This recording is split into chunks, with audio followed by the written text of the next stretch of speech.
Right, we're here today because the government is about to pass a law that will limit the freedom of speech of the press and of the media, generally speaking, and also of magistrates and judges who are following some cases where criminality is involved. They want to limit the freedom by forbidding to publish the phone tappings and by limit the phone tappings themselves to a few extreme cases, and by so doing we if this law passes, we won't know about cases of corruption, for instance.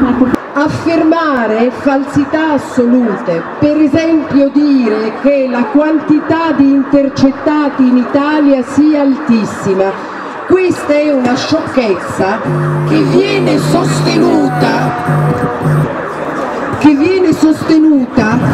apportando il numero di autorizzazioni alle intercettazioni.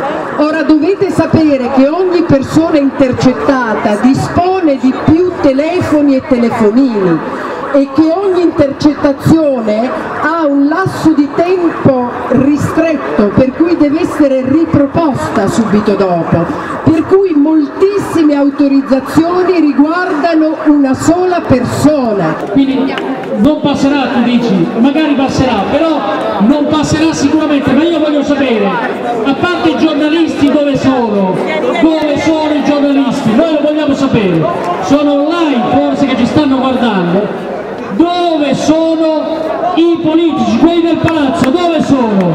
Perché non sono qui con noi? Dovremo scendere in piazza per chiedere le dimissioni di tutta la cricca!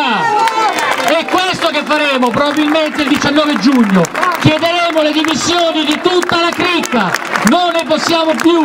È venuto il momento in cui la gente per bene di questo paese si deve prendere per mano e questo è quello che stiamo cercando di fare in quel palazzo. L'altro ieri ho fatto una interrogazione in Commissione Finanze dove ho chiesto come mai ci sono nei servizi segreti dei generali della finanza come Pittorru, come Poletti, che sono stati premiati perché stavano nella lista anemone, perché facevano i ladri anziché fare gli uomini difensori della legge. E allora con questo governo Berlusconi, con Don Silvio da Corleone, viene premiata la mafia, i delinquenti e i criminali, gli evasori.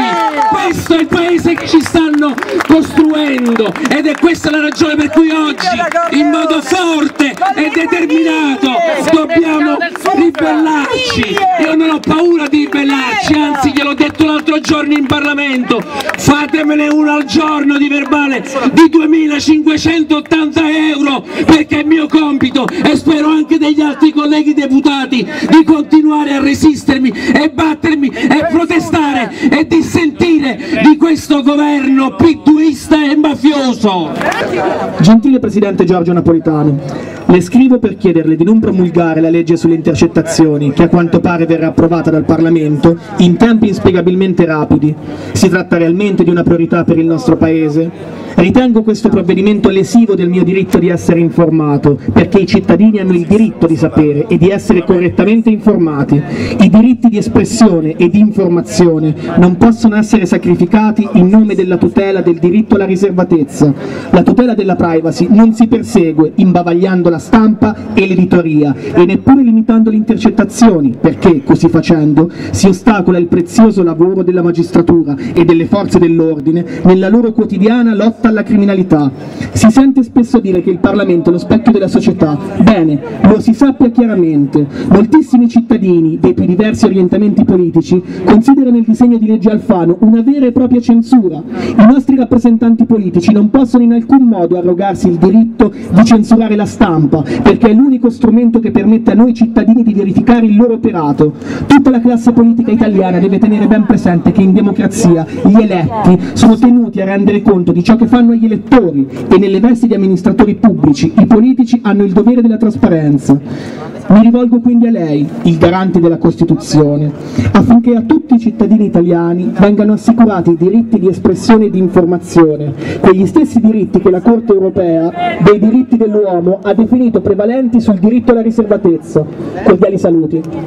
Perché quando anche il Parlamento dovesse decidere di mettere a maggioranza la sua firma sotto questo testo scandaloso, noi ho detto faremo scioperi, faremo un attimo dopo non solo copertura totale di tutti gli atti di disobbedienza professionale, anzi civile, che faranno molti cronisti e croniste, li accompagneremo se necessario dal magistrato, li accompagneremo in carcere. A proposito, ieri hanno pensato di venderci come bella notizia il fatto che il carcere scenderebbe di nuovo da 2 mesi a 1 mese, e chi se ne frega?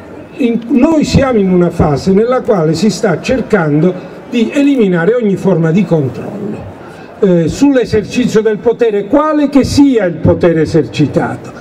Non lo dico io, l'ha detto il Presidente della Camera, che quel luogo è praticamente chiuso.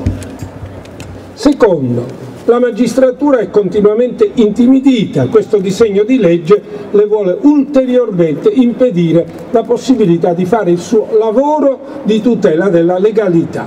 La stampa non è mai stata amata, è stata ritenuta avversa all'attuale maggioranza, le si vuole impedire di dare le notizie. Quello che mi preoccupa è però l'effetto apparentemente solo indiretto della cosiddetta riforma universitaria. L'università non sarà più in grado di formare sapere critico, l'università è intollerabile per questa ragione. Quindi qui è il punto di unione tra chi è qui e qui nell'università a tutti i livelli sta cercando di evitare che il sapere critico non ci sia più e che l'università venga appiattita sulle logiche di mercato. Lo dico in modo un po' rozzo, dobbiamo renderci conto che quello che sta accadendo, lo ripeto, è un cambiamento di regime. I regimi cambiano in tanti modi, i regimi cambiano attraverso l'erosione quotidiana di quelli che sono i diritti fondamentali. Si dice, per carità, noi vogliamo una riforma costituzionale, ma non toccheremo la prima parte della Costituzione. Si sta facendo esattamente questo. L'articolo 21 della Costituzione, quello sulla libertà di manifestazione del pensiero, sta nella parte che ipocritamente si dice che non sarà toccata in sede di riforma costituzionale. Sta già avvenendo. Ecco perché ci sono dei passaggi di cambiamento di regime. Quando la Corte europea dei diritti dell'uomo, che ha fatto molte bellissime sentenze, che se fossero state lette dovrebbero far vergognare quelli che stanno scrivendo questa legge, ha sempre detto all'inizio di queste sentenze che la libertà di manifestazione del pensiero, che è non un privilegio dei giornalisti, ma un diritto dei cittadini di essere informati, e non per curiosità, non per gossip. Diceva un liberale che si chiamava Luigi Einaudi: conoscere per deliberare. Questa è la democrazia. Se noi tagliamo all'origine il circuito della conoscenza, tocchiamo uno degli elementi fondativi della democrazia. Questo è il punto.